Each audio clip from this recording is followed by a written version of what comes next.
क्या बना रहे हो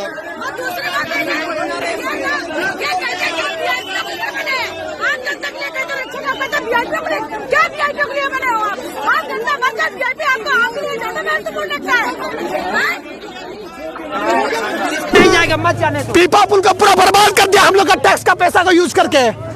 2013 में पुल पर पुल खाई दिखाने के लिए बनाया गया है।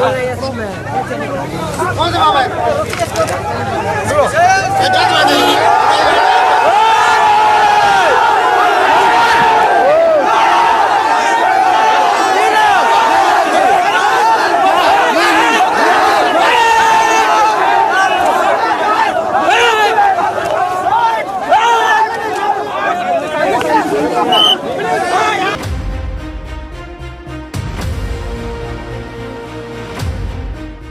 ये जो दृश्य आपने देखे, ये दृश्य प्रयागराज महाकुंभ के हैं। प्रयागराज महाकुंभ में अव्यवस्था का दौर है, श्रद्धालुओं को परेशानी का सामना करना पड़ रहा है।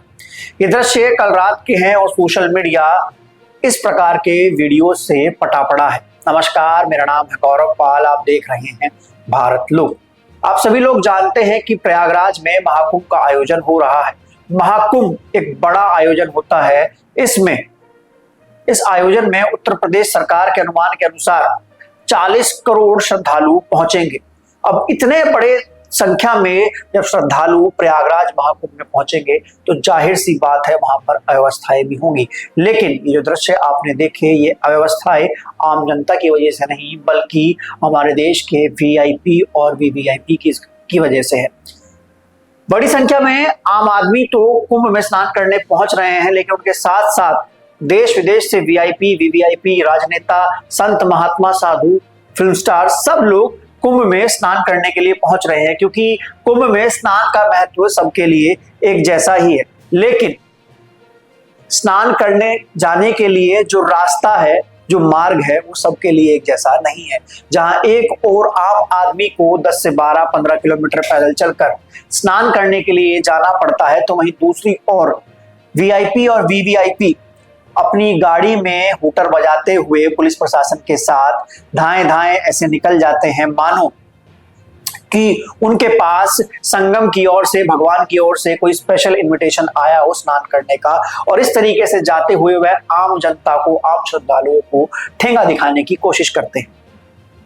कल कुछ ऐसा ही हुआ। कल प्रयागराज में एक बड़ा वीआईपी और वीवीआईपी मूवमेंट था। कल गृह मंत्री अमित शाह भी अपने पूरे परिवार के साथ प्रयागराज महाकुंभ में डुबकी लगाने के लिए पहुंचे और तमाम अन्य वीआईपी और वीवीआईपी भी पहुंचे, जिसके चलते त्रिवेणी संगम के रास्ते में पड़ने वाले कई पुलों को बंद कर दिया गया, जिसकी वजह श्रद्धालुओं को दिक्कत का सामना करना पड़ा। श्रद्धालुओं का कहना है कि हम इतनी दूर से आ रहे हैं और अब यहाँ पर पुल बंद कर दिया गया, हम आगे कैसे जाएंगे। कुछ का कहना था कि हम लोग त्रिवेणी संगम में पहुंच गए, स्नान कर लिया, लेकिन अब हमको वापस नहीं जाने दिया जा रहा है। तो तमाम प्रकार की समस्याएं थी जो श्रद्धालुओं के सामने आ रही थी और श्रद्धालुओं का गुस्सा प्रशासन पर फूट पड़ा।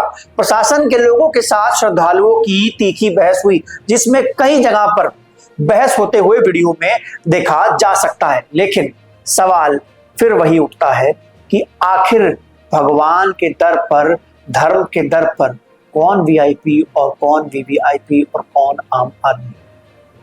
क्या भगवान के दर पर भी वीवीआईपी होते हैं? क्या भगवान के दर पर भी वीआईपी होते हैं? क्या भगवान के दर पर भी इस तरीके का भेदभाव होता है? ये सवाल बड़ा है। हालांकि भगवान के दर पर इस तरीके का भेदभाव नहीं होता।